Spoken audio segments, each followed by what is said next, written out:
So hi everybody. Today we're doing a review of the Dreamsky Alarm Clock radio for bedroom. Here it is.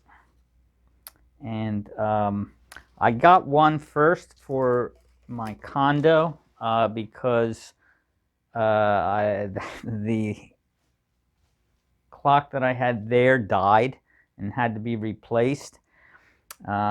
I checked them out on Amazon, and this one had good reviews. I thought I'd give it a try.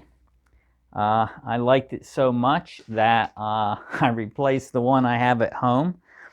The one I had at home was about 40 years old, still worked, but this had some features that I wanted that the old one didn't have. So one thing is the numbers are illuminated, so I can see it in the dark without having to turn a light on, a flashlight, or anything else. And also you can dim the numbers so that you can get it at the right intensity, bright enough that you can see them, but not so bright that at night it bothers you. So let's go through some of the features. Okay, so to use this, some of the features are pretty intuitive, and some of them aren't so intuitive. So I'll go through how to use everything so that you can see. So when you first get the clock, you want to remove the panel at the bottom and put your 3 batteries in. Now, the clock will start running when you put the batteries in, but that's mainly for power backup when the power goes off. It is powered by a USB charger. So here's the thing that plugs into the outlet. And on the back, you have 2 USB ports. There's an in port and an out port. So you plug this USB-A connector into the in port, and then plug this into an outlet. I get that in there. So that's plugged in. They advise you that you shouldn't be listening to the radio when it's not plugged in to the wall outlet, because you're likely to use up the batteries fast that way. They don't give any kind of warning or of using the clock itself with batteries only, so I guess that uses much less power. So when you first get it, let's turn that thing off here. You've got all these switches here. Let me get the light on them so that they show up better. So here's your 24-hour timer thing. Now, a lot of these switches have dual or 3 or more functions, depending on the mode that you're in and what you're doing at the time. So this switch can be used either to set the clock into 12 or 24-hour mode. So I'll do that. Right now it's in 12-hour mode. You see 7:28 p.m. If I press it, now we're in military time, 1928. I'll put it back because I prefer the 12-hour format. If I want to set the time, I use the same switch, but I have to hold it for about 3 seconds. So I'm going to press it. 1, 2, well, actually about 2 seconds. And you see the hour is flashing. So once that happens, you can do this thing here where you have these go up or down. So I go up, you see it went to 8. I go down, it goes back to 7. If I hold it, it goes faster. So I'll hold it up, and you can see it running faster. but I'm going to put it back down to 7, which is what the time is. And then if you hit the time set button again, now the minutes flash. You do the same thing up and down for the minutes until you have them right. And then you press it again and your time is set. Has nothing to do with the alarm, that's just the time of the clock. Now the next button over is your centigrade Fahrenheit toggle and your alarm set switch. So a short press toggles the temperature units. So right now it's set for 67 degrees Fahrenheit. If I press it, a short press, you see it goes to 20 degrees centigrade.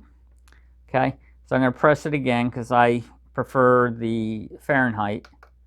So we're at 67 Fahrenheit. Okay, so that's that thing. However, if I hold it down 2 seconds, it's now showing me the alarm time setting. So right now it's set for 7 a.m. and I can up or down it just like I did with the time setting. So up, 8, 9. If I hold it, it'll go fast again. I'm going to go back to the 7 because it's set for 7 a.m. That's my current alarm time. Now watch, there's some other things that you can do with this. If I press it one more time, now it's asking me to set the minutes for the alarm. And if I press it a third time, I have it set here to radio. So, all right, move this antenna in a place where it's picking up the radio. Right now, I guess that station's not being picked up well here. But if I press this button again, right or left, these were the things that you were using previously for the time. If I press that, whoops, I made a mistake. I must have gone out of that mode. I'm going to go back again. Oops. Let's go back into setting the time. So first thing is the hour, second thing is the minutes, third thing is how long it is. So this time thing, if I go this way, I'm decreasing my volume level of the radio alarm. Or if I press this, I'm going to the alarm and the radio, so I'll wake up to an alarm instead of a radio. And notice this is set for a volume of 10, and I can change that. There are 3 settings on the alarm volume: 5, 10, 15. I prefer 5. That's enough to wake me up. I press it again. That's done programming the alarm. So with the alarm, I programmed the time of the alarm. I programmed whether it's going to be a radio or an alarm buzzer or ringer or whatever you want to call it. And I programmed the volume of that alarm. I also want to point out that there are 3 independent alarms that you can program on this. One is the radio's volume when you're just listening to radio.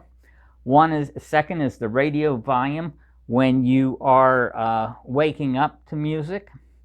And a third independent volume is the volume of the alarm when it's buzzing. And they're all independent, and they'll remember whatever you last set them as.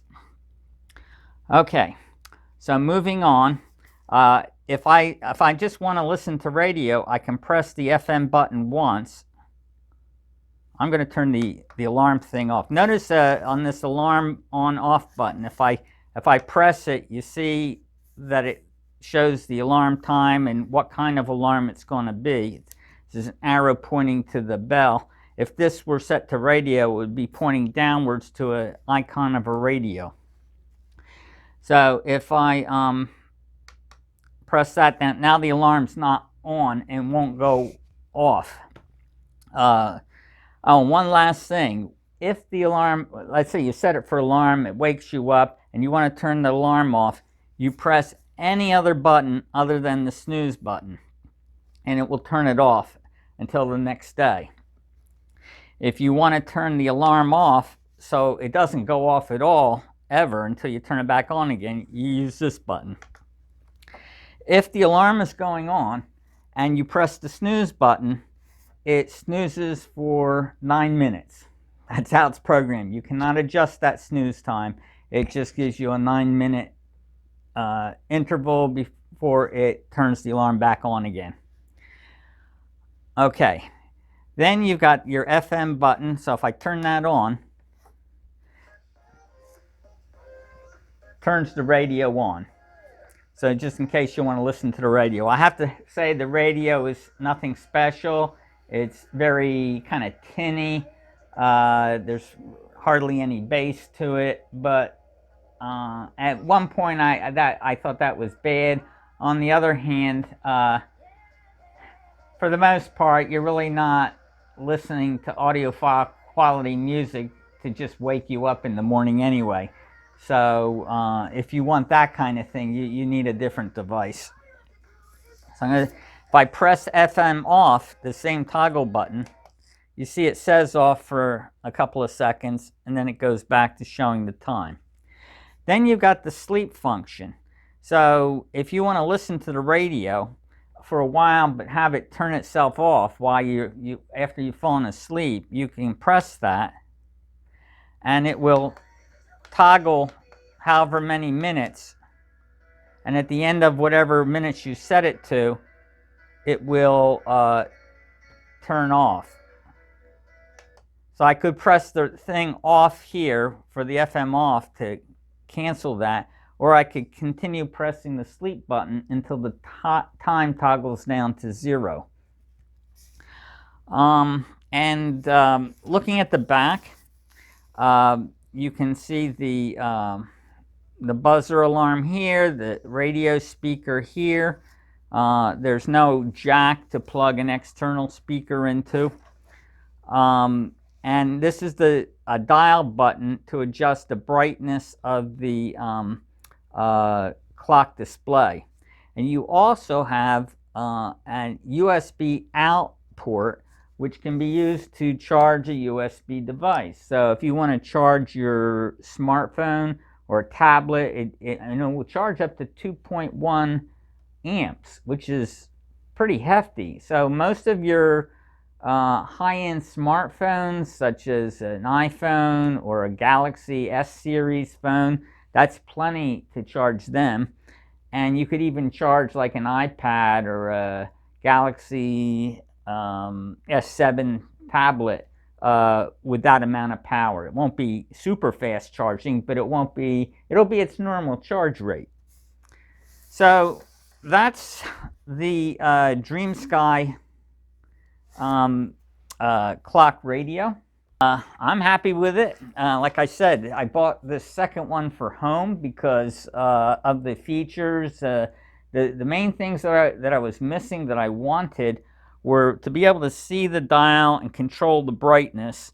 The thermometer is just a bonus. Let's change that back to Fahrenheit. And you know, the other features are nice. You know, if I'm not currently using it to charge anything, but it's there if I want it or need it. And so there it is. If you're interested in this, you know, it got high reviews on Amazon. Not all that expensive. And yeah, I recommend it. Thanks for watching.